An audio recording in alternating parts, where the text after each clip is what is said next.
Not only have people been disqualified from promotions because of their own personal behavior in those types of environments, they've also been disqualified because of their spouse's behavior in those types of environments. Oh, yeah. At the end of the day, the executive team would say, is this someone that I want to promote into this position? Oh, do you remember their spouse? Remember how they behaved at their last national meeting? Drank too much, did this, said that. Out. Welcome to Building Your Sales Engine. I'm your host, Mark McGraw. Hey everybody, welcome back to Building Your Sales Engine. I'm your host, Mark McGraw. Today in our studio, we have Mr. Darryl Stromberg, who is an amazing leader. I've known him for well over a decade as a client. He is now a team member with our team.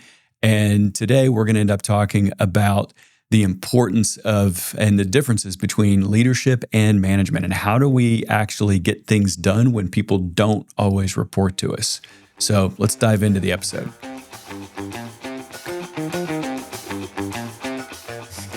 Darryl Stromberg, welcome. This is your first episode with us, I do believe, at Building Your Sales Engine. Thank you. Happy to be here. Yeah, so glad you're here.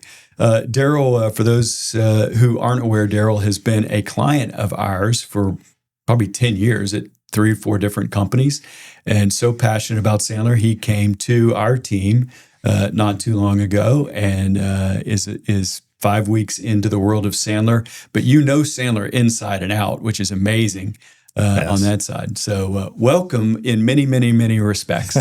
Thank you. Thank you. Happy to be here. Ever since the first day I was introduced to Sandler back in 2009, I've been a fan. I've seen the impacts, the difference it's made to organizations, and I'm so happy to be a part of this now. Yeah, that's awesome. And we're happy with that as well, although we do miss you as a client. Okay. So Darryl, we're going to talk about something together today that I see a lot with sellers, and that is that they have a job to go get things done within an organization and in effect lead other people that don't directly report to them. Whether it's a salesperson trying to get projects done or they're needing to get other people in the organization, and they kind of need to lead when they don't manage the people directly.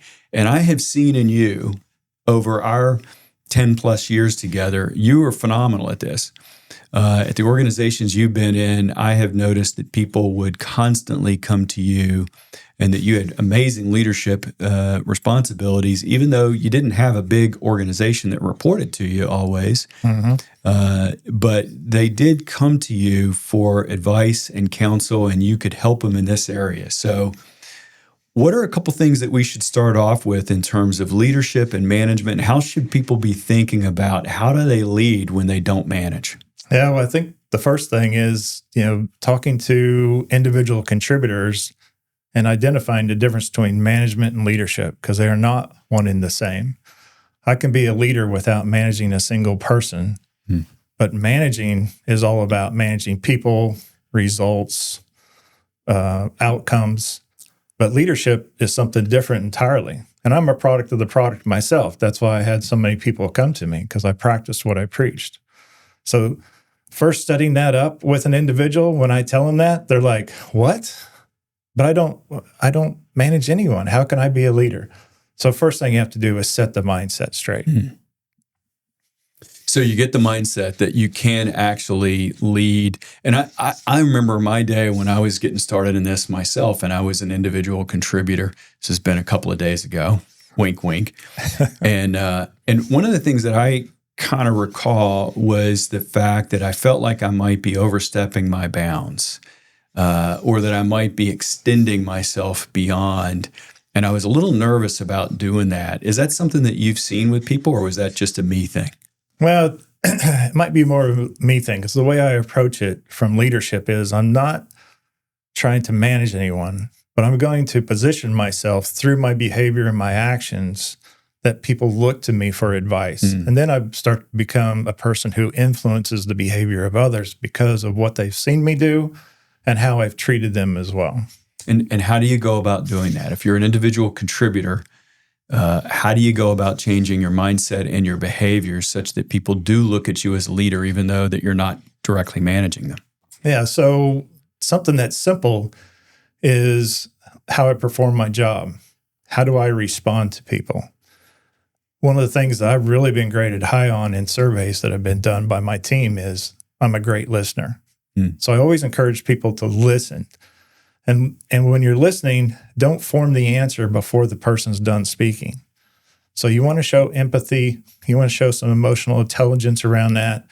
And you really want to listen to put yourself in their shoes to understand their issues, show that empathetic response, and make sure you understand their needs. And if you're also the subject matter expert and can help them solve their issues as well, that helps to start to position you as a leader in their eyes.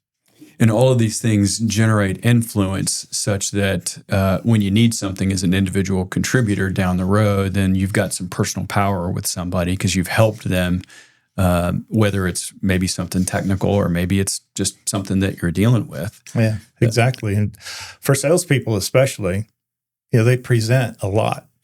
So when we go to meetings, QBR meetings with a customer, I always think about several issues in those respects. How am I dressed? What's the professional appearance that I present? Do I ask questions? Where do I sit in the room? I always encourage my people, be at the front, right up front, ask detailed questions. You don't have to know the subject matter in detail. I can say, just tell me more about that thing you just mentioned.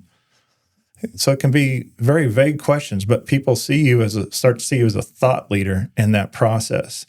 And the more you ask those questions, and you can use the Sandler pain funnel in that process as well. You ask those detailed questions, and it just starts to position you more and more as a leader. Yeah, and I hear you didn't use the word curious, but that's the word that comes to my mind. Exactly. Is you got to be super curious when you have conversations, and that when you're meeting with somebody one-on-one or in a room. I love the tip too of sit in the front of the room. I've noticed that some of the brightest, best, sometimes most seasoned people. Honestly, I'm thinking of one guy in particular that was a mentor for me, sitting at the front of the room every single time, even though he knew everything that was going on. And plus, when you're at those types of events, how am I networking? What's my plan? So the people that I coached, when we went to a national meeting or a regional meeting, we just didn't show up and do the activities and go home. We went in with a plan. Who are we going to speak to? What are we going to speak to them about? Are we presenting? If we're not, can we present? What's the material we're going to present? Establishing that subject matter expert portion of it. And then meeting with as many people as you can, establishing those relationships, because those matter at the end of the day.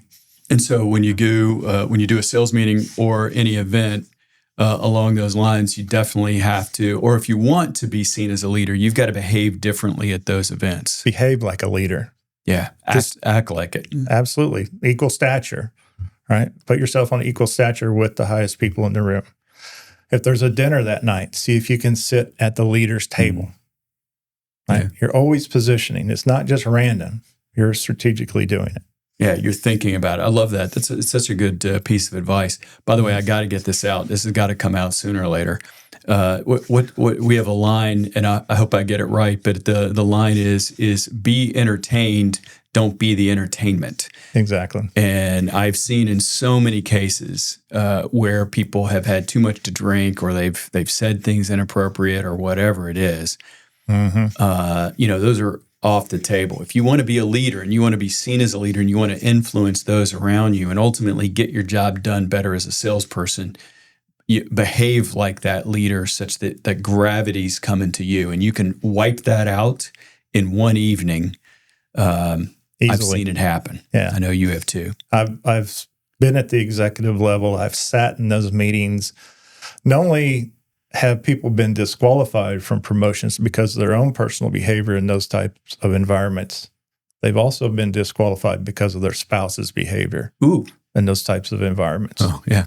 At the end of the day, the executive team would say, is this someone that I want to promote into this position? Oh, do you remember their spouse? Remember how they behaved at their last national meeting?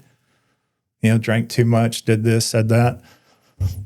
Out. I can't take that risk when I promote them and they're going to go to that next event with even higher executives in the room. So that's a key thing. It's just what we need in life is one more piece of pressure, don't we? Now, not only do we have to think about our own behaviors, we got to think about our spouse's behaviors on top of that. Exactly. And by the way, maybe if somebody's thinking about that, who knows? Maybe you make decisions in terms of whether you bring somebody if they're comfortable in those circumstances or not. But I think what I hear in there is that there is forethought, and we're thinking about how we're managing our career such that we're setting ourselves up to be viewed as a leader, even though we don't manage. Why does somebody want to do that? I mean, I got my reasons, but what reasons why do you see people wanting to be perceived as a leader in an organization? Well, that's a great question, because my team asked the same thing. And really, it's about you're showing the business that you are already prepared to take that next level, that next position, that promotion. Maybe that next step is managing people. So they want to see behaviors that they don't have to train you on, that you've already learned, that's inherent, you've been practicing, and you're getting ready. Also, are you a great learner? Right? Do you refer to books? Do you refer to articles? Do you refer to videos that you've watched, et cetera? As you put that out, people are like, oh, this person's a constant leader. Because one of the things you'll learn about all leaders, and it doesn't matter, it could be Bill Gates. They're constantly reading, they're constantly educating themselves, and you'll see that across the board. At my last company, I had a great following. It really started out with me sharing some articles with just some people that reported to me, 2 or 3 people. And people started finding out about these articles and the impact that it was having on my group. And people were going, can I get on that distribution? Not only that, once they got on the distribution, then they started looking to me for coaching sessions on specific topics. Because every time I sent an article, I wrote an introduction of something personal in my life that is similar to what the article was about. And then I also had a number of people that I mentored as well on a regular schedule, helping them grow. Because once again, these were leaders, people who wanted to be leaders, who were constant learners, and they saw me as a resource to help them grow. And I have to say, when we went and looked at the results for a particular year, I think it was 2023, I think it was 18 people at that point, 16 of them had either been promoted, had gotten raises above the average that was handed out that year, or had been recognized as the number one, whatever it was, in their field at the company. That's cool. So, and then it just, when you had that many people learned about it, it grew again and again, to the point where I was turning people away from mentoring. And I had leaders coming to me asking if I would mentor their people who needed help as well. And I just couldn't do it all. And that's what I love about this position at Sandler is I get to help a broad spectrum of people through Sandler training. So I hear, and by the way, that's one of the reasons why, that's probably the number one or number two reason why you're here, is because that just exudes from you, that feeling of caring about other people. We have an expression, help people make money and have fun. And that means you help other people, and you help other people make money. We make money too. But when you put that together that way, your intentions have always been very much about other people and helping them, which I think makes for great leadership. So, so we were talking about like why someone would want to have these capabilities. So one reason would certainly be for promotions. Another reason would be for making more money, potentially. Now, I will say sometimes I've seen people as individual contributors get promoted to a job where they do manage, and they either aren't making more money, because that's not guaranteed. If you're a top producer, Right. You might make more money as a top producer. Right. But let me put one more reason why, at least I see that it's important to be seen as a leader.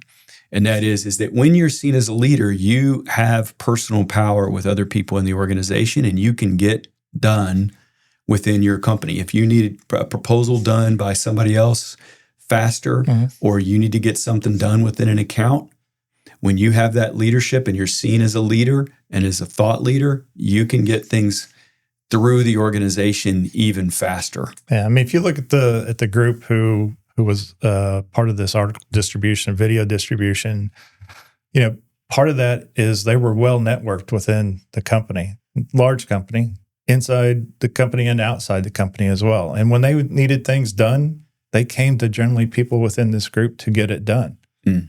Because of past history of being able to accomplish those things. But the network is really key. And that's part of establishing yourself as a leader. Networking more, like I ran what was called cross-functional team meetings. When I first started that, the people who joined this, I didn't know who they were from anybody. But as the person who facilitated that meeting, by guiding them through it each week, asking the questions, they quickly saw me as the leader, even though there was a team leader assigned to that individual group. People typically started focusing their attention on me as the leader when I wasn't technically the leader. But I was the one asking the questions, challenging them, using a lot of Sandler techniques in that process as well. Sandler applies to more than just the selling process. Facilitating the team, as you know, it works perfectly. So I used all those techniques. And as they got Sandler trained, I said, yeah, you're going to start to learn. You're going to start to hear words out of my mouth that you recognize. And sure enough, they did, which was a great reinforcement technique as well. I love it. And so you're reinforcing Sandler, even though they didn't directly report to you, you're reinforcing principles. By the way, the other thing that's funny to me is, as you're describing this, we're right back to the Sandler principle of behavior, attitude, technique, aren't we? Exactly. You've talked mindset, which is attitude, an attitude of being curious at all times.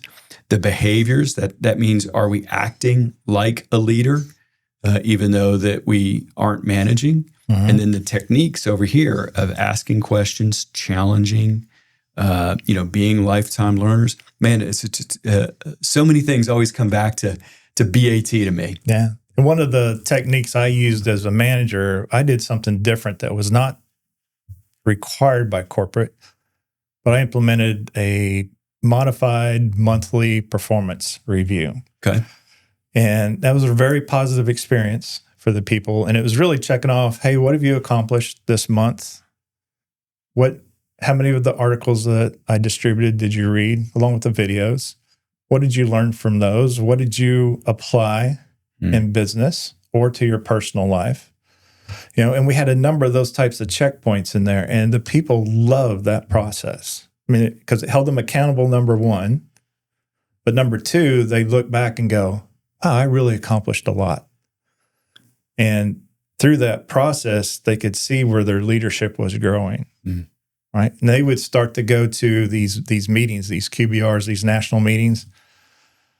And, of course, they're the ones sitting up front. They're the ones asking the questions. But it really sunk in to me that they had learned when they came back to me and they debrief on other people in the room and how they behaved.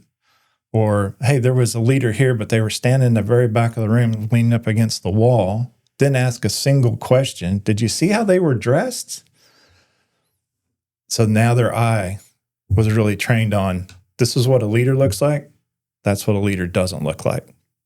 Makes a ton of sense. Yeah. I like it. So, and I'm just going to recap some of the things you just said is what are the accomplishments? What have you read? What have you studied? This is the next two are key. And that is, what did you learn? And maybe most importantly, how did you apply it? Now, I could see somebody in an organization and they have a boss where the boss isn't asking those things. How cool would it be if that person is itemizing those and they're going proactively to their boss saying, hey, last 30 days or the last 60 days, the last 90 days, here's what I've been working on. Here's how I've been developing myself. I think that would be cool. Yeah, I mean, one of the things I did in mentoring, I had about 8 people I mentored full-time. A couple of those people did not have strong managers. So we had to go through the process of how do you manage up? Yeah. And very successful with those people in that process. It doesn't happen overnight. It takes months. But part of that is educating your manager on the activities that you've been doing, the accomplishments that you've been making, and identifying where could they help them remove obstacles from them being successful. So, those people, all of them got promoted. All of them got higher than average raises from those managers who weren't that good, who didn't mentor them, who didn't coach them at all, didn't even know how, didn't spend time, didn't hold one-on-ones with them. I actually had the people I was mentoring schedule the one-on-ones with their manager. Okay, so you can be proactive and go in and schedule them and say, hey, I want to get some time with you. Absolutely. Without a doubt. We reversed the process. And what I hear in there is that they found a way to win in spite of the manager that they had. They did. And essentially, they were established themselves as the leader of their manager, directing them, asking questions, leading the manager in the right direction as well, without notably saying, hey, why don't you do this with me? They were using leading questions to get them there. Once again, influence. They were learning influence. One of the things that I'm thinking about with this is that in a situation where I first was an individual contributor and I went into management, and I've seen this with other people, so this isn't about me, is that their manager had a really wide breadth of people. They had a lot of direct reports, and they couldn't take the time with everybody. And that in my case, I ended up sort of naturally trying to help my colleagues out if they had a problem. But I wasn't trying to take my boss's job, but I was unintentionally, I was doing their job or parts of their job just because they didn't have the bandwidth to do it. Right. And I've seen that happen a lot. It's almost like organizations really hate a vacuum. And when there's a vacuum, somebody's going to step in and fulfill that vacuum and fill that in. And if we can do that as individual contributors, we get seen as leaders, whether we have the responsibility or not. That's right.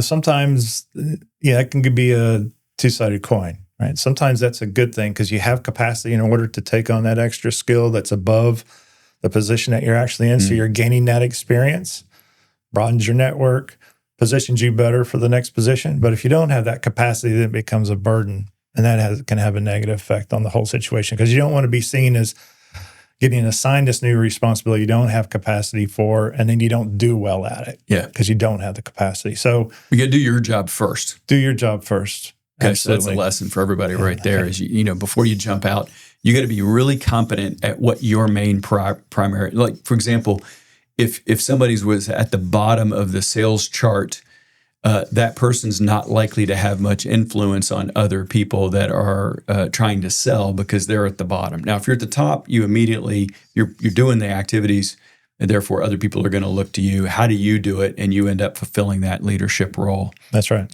Okay. That's right. Yeah. Makes a lot of sense. Yeah. It's a good way at it. Good. A lot of this is mindset. A lot of it is it's building that confidence over time, and that attracts people to you. So I totally see that through this process. Yeah. And I'm just providing examples from, where I recently came from, but, go all the way back to early in my career. I had two great mentors in my life that gave me an opportunity, and I owe my entire career to those two people. But they mentored me through all the steps, gave me opportunities, real world opportunities to perform. And when I learned that and I executed, they gave me the next opportunity, so on and so forth, where I grew from a field engineer out in the field to the director of North American operations for that company through that process because they saw something in me and gave me the opportunity. If it wouldn't have been for them, I don't know where I'd be today. But it was great. So I've been trying to give back ever since. Once I started managing people, I've been giving back, training, developing people ever since. So probably 30, 35 years. I've been giving and what back. This process teaches us, I think, Darryl, is that if you have it in your bones, in your DNA to mentor, coach, train other people, that's great for management if you want to go down that path.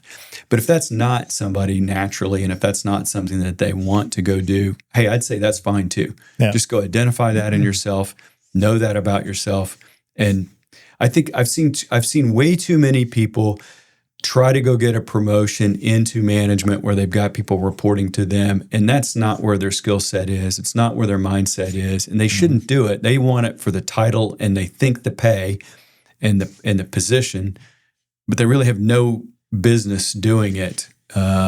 usually because they're still focused on themselves more than others. Yeah. So when I managed people, I created opportunities for them to take on projects to manage others because they said, "Oh, I want to get into management." All right, let's give you a taste of that. Let me coach you and mentor you on that before we try it the first time. But here's a small thing. You run it. You manage the people. Reach out to me with questions during that time. So this is very much a mentoring situation. And I had people go into it and go, I had no idea. I don't want any part of this. I just thought I wanted the management title, where I had others that got into it and were like, oh, I love this. Yeah. I want to learn more, and accelerated at it. So yeah, once again, you got to be careful. I had a person here recently who was individual contributor with a lot of influence, had followed the whole leadership thing and established themselves brilliantly. And then they got their first team. And I said, yeah, it's a lot different reading articles than it is managing people on a daily basis. And they're like, no kidding. So once again, we met weekly to go through that. What are the challenges you're seeing? How are the people behaving?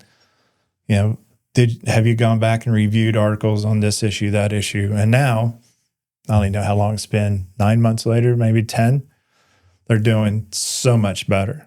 But establishing themselves as a leader, a lot of credibility. They had to go execute, dealing with people and the curveballs they give you, which they got a few out of this group.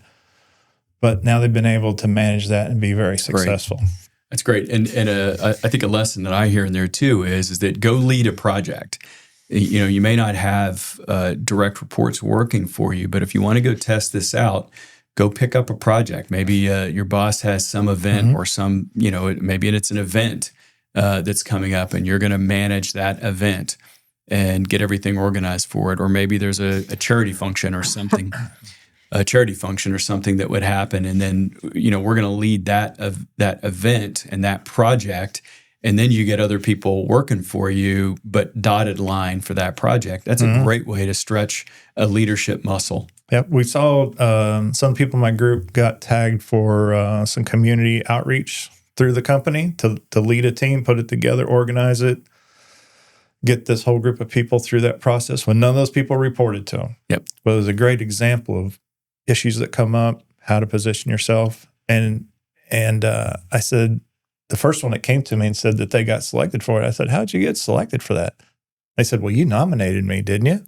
I'm like, I had nothing to do with it, which I think was a great accomplishment in that somebody else in the organization recognized this person, that they had been positioned themselves as a leader and got selected. Because this was a very junior person within the organization. They could have easily picked 100 other people, but they somehow saw the traits, saw what they were demonstrating, and selected them to lead that.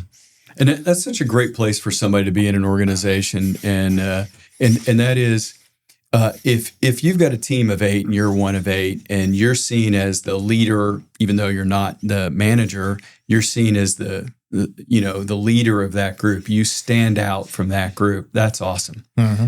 When other departments look at your department and they can point at you, that's even better.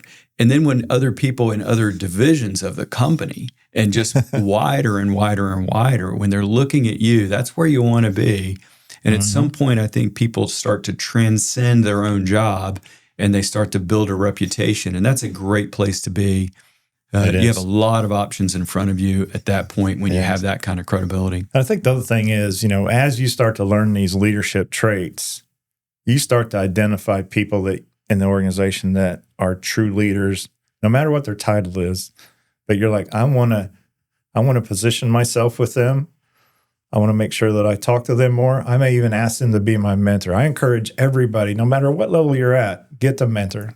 Get someone you can talk to about these issues. I had several of my people share things with me, and they said, Darryl, you're the only person in this organization I can share this with. That's a lot. Yeah. Right? There's a lot of trust built up. We haven't even talked about trust yet, but that's huge in that environment, because they shared things with me and be like, ooh, and then they trusted in me. I'm not going to share it with anybody else. Yeah, so there's a confidence there. They did, and they things that had been on their chest for a while. But once you get the trust built up with them, then they know they can. And Darryl, I could so see where someone would want to go get a mentor, someone that's been there, done that, and that they can give them guidance. And I would say also as well is that there's probably somebody in the organization where they could mentor someone that's not at their position, and that's a great way to exhibit leadership as well. Yeah, many of the people I coached and mentored over the years turned into the same thing. They started giving back as well. Yeah, which is the beautiful thing to me. And I think about all the lessons that have been bestowed on me by other people, and I'm just passing them on. Get that a lot. Yeah. So, and through these behaviors, empathy, emotional intelligence, I'll go back to trust a little bit. I always called it build a dome of trust with somebody. The bigger that dome is, the better, because then you can have, the harder conversations with them about their performance or their behaviors. Because once they know that you have their best interest in mind, then you can talk to them about those issues, and it's much easier. If they don't think that you have their best interest in mind, it just feels like critical feedback. And as soon as you mention it, they're shutting down, they're turning away. But that's such an important thing. So I would get asked to talk to other people's direct reports about a specific issue. The first thing I looked at is, what's my level of trust with them? How much do they trust me? Yeah. If it was small, I would work with that person over a number of weeks, sometimes months, to build up that trust level. And their manager would be asking me, did you talk to him yet? Did you talk to him yet? I'm like, no. My trust level's not right. Once I got it big enough, then I could ask them about it, coach them on it, tell them that I had their best interest in mind. And it was a good conversation. They're like, yeah, I know you have my best interest in mind. I'll make that change. And not only did they make the change, but say at the next meeting that we were at, they come up to me after the first day and go, how do I look? Am I dressed right? Did I ask good questions today? How was my presentation? Because they all knew that those were key things, right? But a number of issues that people asked me to address with people that reported to them because they didn't know how. And so maybe we'll wrap up on this, but to sum that one up, I would call that motive matters, in the sense of if you're doing these things to try to look like a leader so that you can get promoted, I don't know that that's the right path. But if your motive is to help other people, if your motive is that how do I serve this organization, if your motive is to help someone, to me that shines through, and that's a big ingredient to being a great leader. It does, because people know when they come to you that they're gonna not get a bad response. You're not going to take it to some other level in the organization. That you're going to give them, a very heartfelt response. You're going to listen to them. You're going to give them some advice, whether they take it or not, but at least something that they consider, and that they can come back to you with the results and say, yeah, this is how that worked out. Or can you help me some more on this particular issue? So you've got their back. You got their back at the end of the day. Absolutely. Love it. It's a great way to go build personal power with people, such that whether we choose to be and remain an individual contributor, which I'm going to say to the universe, if that's what you want to be that. Don't try to be somebody that you're not. And so, we're not doing it for the sake of that we can get promoted. We do it because it's the right thing to do. And then getting promoted and getting other things is a byproduct of it. But let's know that that's ultimately what someone wants to do if they want to leave being an individual contributor. Okay, fine. But if you want to stay there, that's fine too. That's a good spot for somebody to be. Yeah, absolutely. Excellent. Yeah. Hey, enjoyed the conversation with you. We're going to do it again. Maybe another day we talk about how do you build trust with other people over time, and or even immediately. That could be a good conversation too. So yeah, we can definitely do that. We'll dive in. Well, we'll have you back, of course. And again, welcome to the team, Darryl. So glad you're here. Thank you. Indeed. All right. We'll see you again on another episode. All right. Bye now.